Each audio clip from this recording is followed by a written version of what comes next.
Now listen, how old were you when you became a made man? I was, when I became a recruit, I was 22. Yeah. And I took the oath when I was 24, 2 years later. All right, so listen, how do you, your mindset, like my mindset. Yeah. So I'm a made guy in the neighborhood. Nobody could fuck with me, put their hands on me, but I could fuck with you. How do you do that? Look, my mentality. You know, I'm a young 20-something-year-old guy. Hey, I don't like this fucking guy, but I love his girlfriend. Kill that motherfucker. That's my main time, you know what I mean? If I want this, kill them. You know what I mean? If I want that fucking house, he has a business, fuck him. If I was a mob, that's a, so does that thought goes through your mind?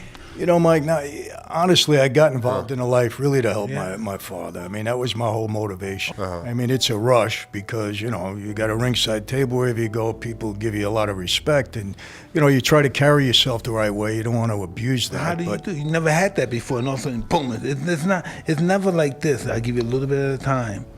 It's just all at once, boom, you're made. Yeah, but understand, I grew up with it. You know, I mean, look, I spent my childhood in the Copacabana meeting everybody from Sinatra on down. So, you know, my dad was that kind of a guy. I mean, when he walked into a place, I mean, he was a different guy. Respected. People really looked up to him. They really respected him. He carried himself well, and he was a tough guy. I mean, there's no question about it, you know. So, I mean, I grew up around it, and I really admired and respected my dad. But when I got into the life, you know, I wanted to, number one, I wanted to get him out of prison, so I worked hard on that. And number two, honestly, I wanted to be the best possible mob guy I could be. So What's that consist? Yeah, what did that mean? You know, in that life, you kind of make your own way. We had 115 made guys that actually took the oath. Out of the 115, 20 of us were earners.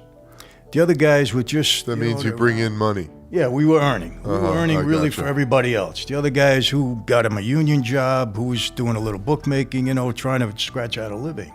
So I was determined to make money, and I had a head for business, and I used the life. I knew how to use the life to benefit me that way. So I took advantage of that, you know, and I got involved in a lot of different things. And, you know, I came upon a scam. I'll tell you what happens, Mike. There was a guy, Italian guy around me, right? He kept coming to me. He had a couple of gas stations on Long Island. He had like a wholesale operation. So he comes to me and he says, Mike, he says, you know, I got these two guys from another family. They keep trying to extort me. He said, you got to help me out. Because I was kind of the guy on the island when I moved out there. He said to me, listen, if you help me out, I got a way to defraud the government out of some tax on gasoline. So he got my attention, right? I hated the government. So I said, well, explain it to me. So he tells me this little thing. I said, all right, we're going to go into business together. I said, I want to form a new company. That's it. So I get rid of the two guys that were bothering him. I didn't get rid of, you know, I made them go away. And I put this guy, Vinny, around me. I had a guy around me. He was a big guy, right? He was a butcher. Big scar across his head, a real, Sounds you know, gnarly. yeah, a real four. I says, Vinny, watch this guy, Larry. Let's see if he's got something. Tell me what he's got. About 2 weeks later, he comes to my house on a Saturday. He used to bring me meat every Saturday. He was my butcher. And he's got a box on his shoulder. He says, hey, Chief, come into the kitchen. It ain't meat. He puts the box on the table. He opens it up, $320,000. He said, this is the first week's take in the gas business. Smelled like gasoline, right? I didn't care what it smelled like at that point, but he got my attention. So what happened, Mike, over the next 8 years, I took that from $320,000 that week to almost $10 million a week. We had about 350 gas stations. So how many people were getting that money? How many people did you have in your crew that was getting that money? Well, you know, I was supporting a lot of people, the guys at work, and I was kicking up to the family. I was giving them $2 million a week. You know, you got $2 million a week, it buys a lot of loyalty, as you know. You know what I mean? So I would think hell yeah, I would say, go ahead, man, do what the fuck you want to do. yeah, I mean, you know. And so they made me a captain in 1980. They elevated me to that position. And I grabbed, I got a deal with all the Russian guys out of Brighton Beach. You know, they were my partners too. They were great partners. I'll tell you the rank. You got a boss, an underboss, a capo regime, you know, consigliere, and consigliere rather, and a capo regime. The capo regime is a captain. And then the next official position is soldier. So when you come into the life, when you take the oath, you become a soldier. And then you either stay that way or you go up from there. And when are you made? When are you a made guy? You know, listen.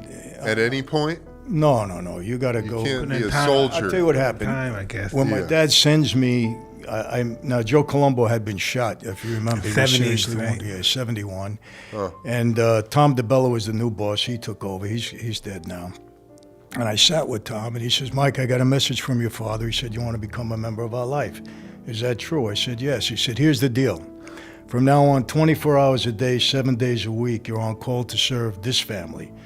That means if your mother is sick and dying, and you're at her bedside and we call your service, you leave your mother, you come and serve us. From now on, we're number one in your life. And listen, people ask all the time, the number one question, Mike. Kill anybody. Did you ever kill anybody? No, I got three top questions. Number one, did you ever kill anybody? Number two, where's all your money buried? And number three, where's Jimmy Hoffa buried? Those are the three top questions all the time. I can name them wherever I go. It doesn't matter.